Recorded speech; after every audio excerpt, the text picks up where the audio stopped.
Thank you for tuning in today and welcome back to another episode of The Source. I'm your host, San Raza. Before I start this interview, I would like to share with you an important development. Pulitzer Prize-winning journalist Glenn Greenwald recently released a video in which he documents in great detail with ample of evidence how the US government and social media corporations are censoring or suppressing voices that are providing an alternative view to the war in Ukraine. The link to this video can be found in the description below. Therefore, we urge all of our subscribers and people watching this video also to join our alternative channels on Rumble, Telegram, and a podcast called Podbean. Even if you don't want to leave YouTube, please just join these channels as a precaution. The links to these channels can be found in the description below. Today I'll be talking to Dimitri Lascaris about the latest developments in the war in Ukraine. Dimitri Lascaris is an independent journalist and lawyer who specializes in human rights, class actions, and international law. In 2020, he ran for the Green Party leadership in Canada, finishing second. Dimitri, welcome back to the show. Thank you for having me back again. I would like to start this interview with the Black Sea Grain Initiative, or the Grain Deal, an agreement between Russia, Ukraine, Turkey, and the United Nations that allows Ukraine, one of the world's largest grain exporters, to use the Black Sea for its grain shipments. That agreement expired on July 17, 2023. According to the Tagesschau, Germany's leading primetime news program, Russia is responsible for the collapse of this agreement and the suffering and hunger of millions of Africans that may result due to it. In its July 20th segment, the German Foreign Minister Annalena Baerbock was quoted as saying, quote, "This is an attack on the poorest people in the world," unquote.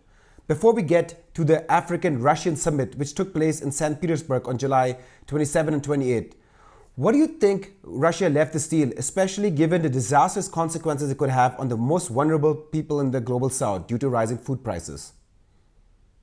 Well, I understand that the Russian government's position, and there seems to be a good deal of evidence to support it, is that the deal was not simply designed to facilitate Ukrainian exports of key agricultural products, but also to facilitate Russian exports of key agricultural products. And sanctions that had been preventing Russia from exporting grain and fertilizer, sanctions imposed by the West, continued to effectively impede the export of these products from Russia, even after Russia agreed to allow the export of Ukrainian grain.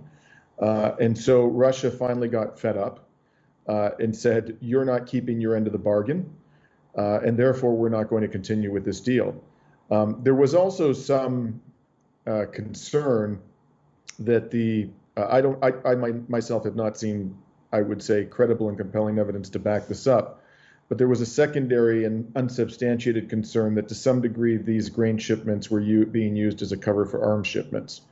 But I think really the principal reason was the fact that this was supposed to be reciprocal, and it turned out to be a one-sided deal for Ukraine. And the other thing that one must bear in mind, a couple of things.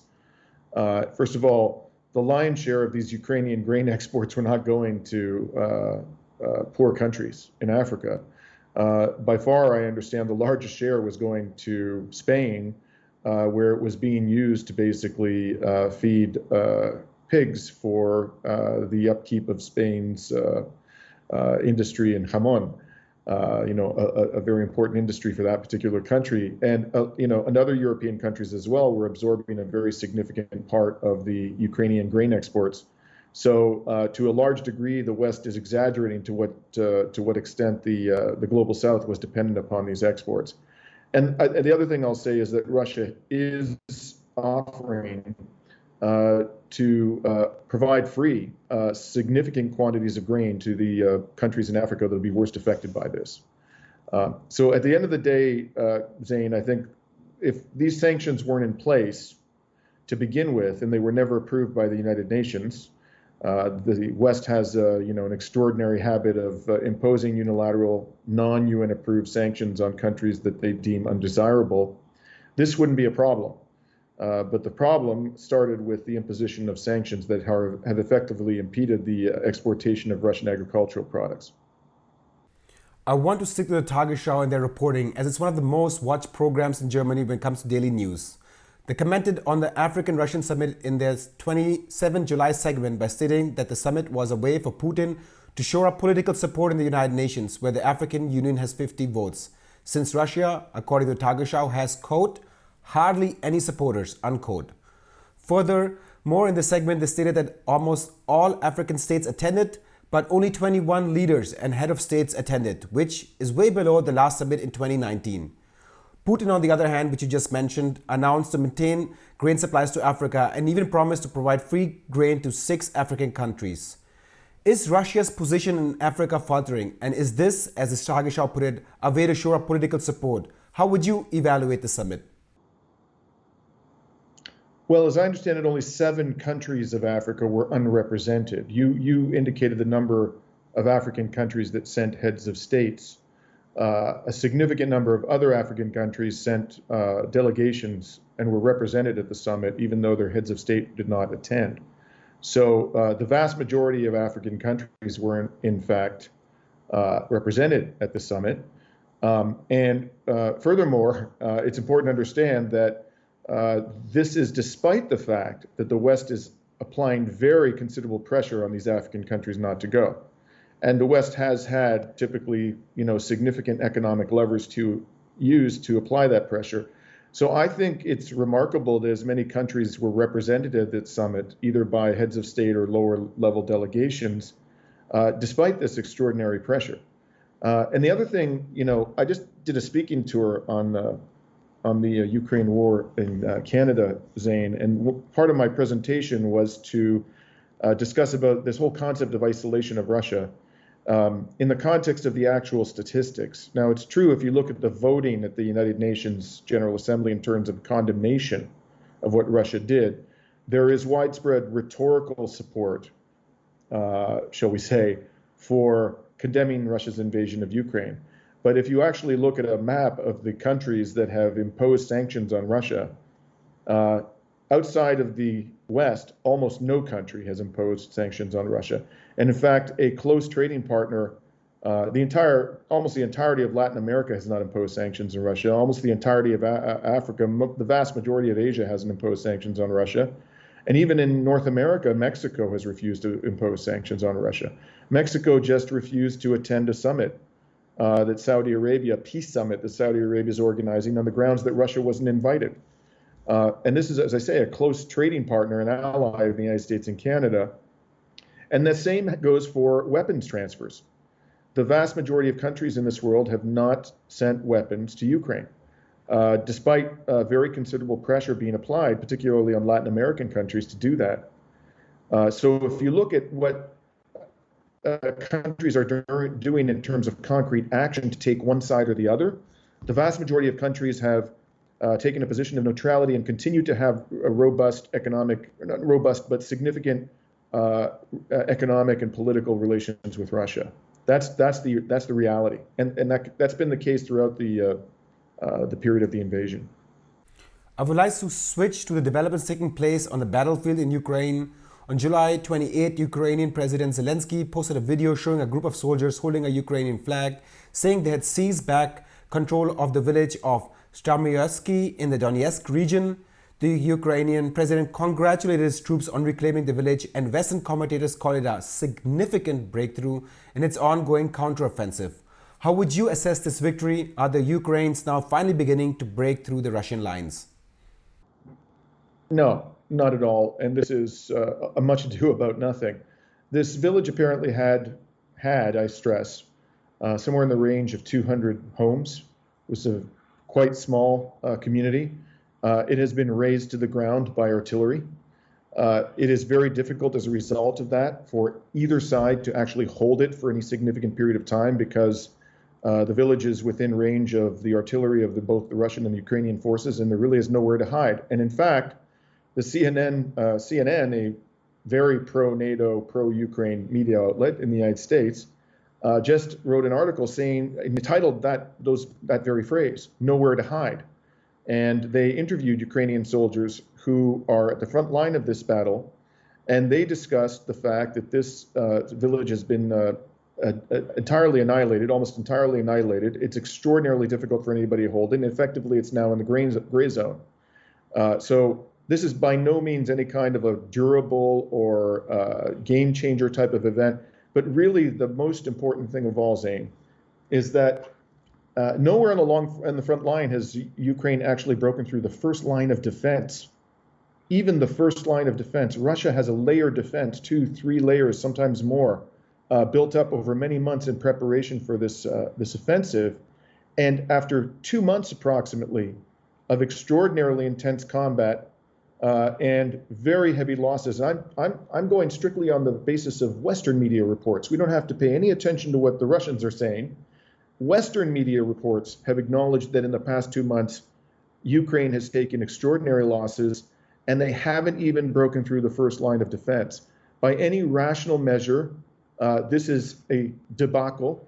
It's extraordinarily sad and just tragic to watch Ukrainian soldiers being thrust into this well-prepared and robust Russian defense when they don't have sufficient air cover. They have really no air cover at all.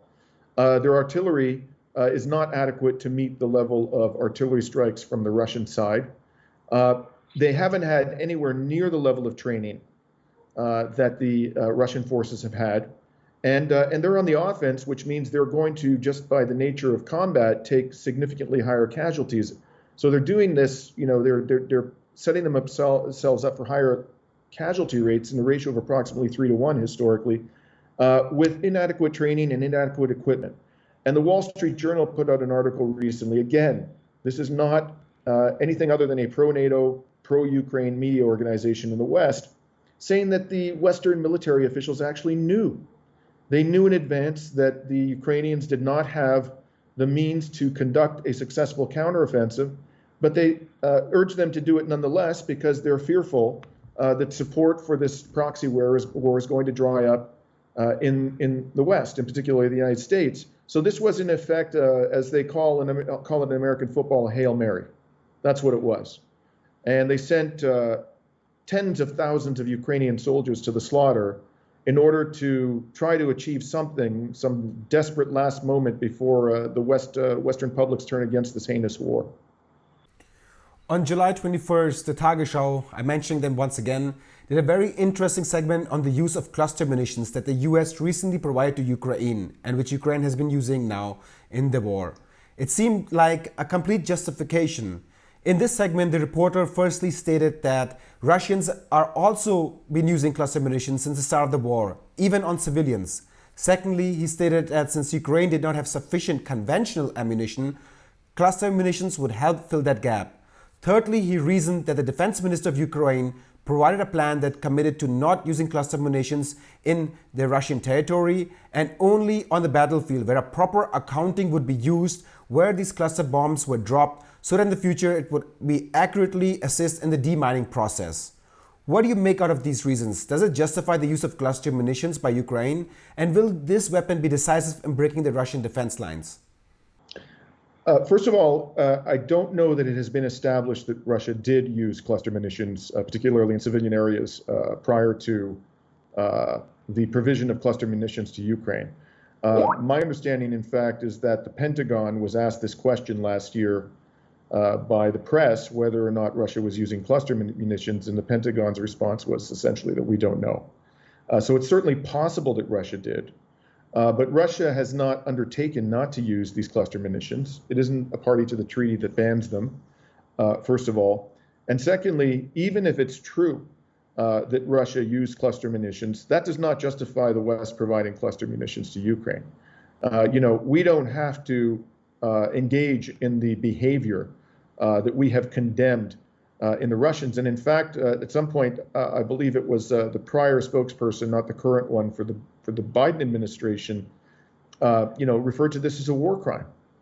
So we're going to engage in what the Biden administration characterizes as war crimes because the Russians have done so.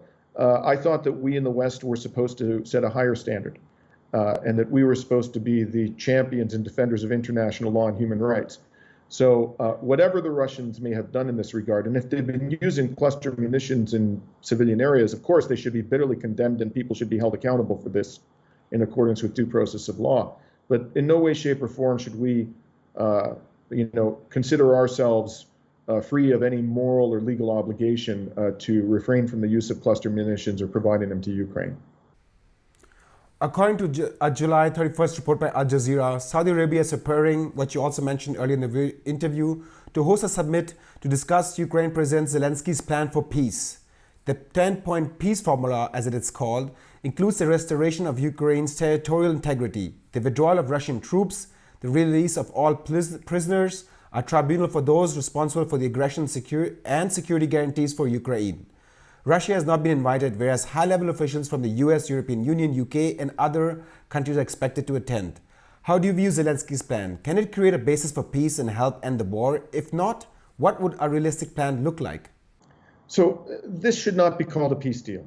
What Zelensky, a peace deal, as I understand that term, and as I think most people understand that term, is two parties bringing an end to a war before there's a decisive defeat of one side or the other, and engaging in mutual compromise. And sometimes one side will be forced by circumstances to make more painful compromises than the other. But the key term, the key element of any true peace deal is compromise. A compromise that results in the cessation of hostilities before one country is completely destroyed and defeated. What Zelensky is doing is basically his so-called peace deal is a demand for Russian capitulation. Russia gets nothing out of that so-called peace deal. That's not a peace deal.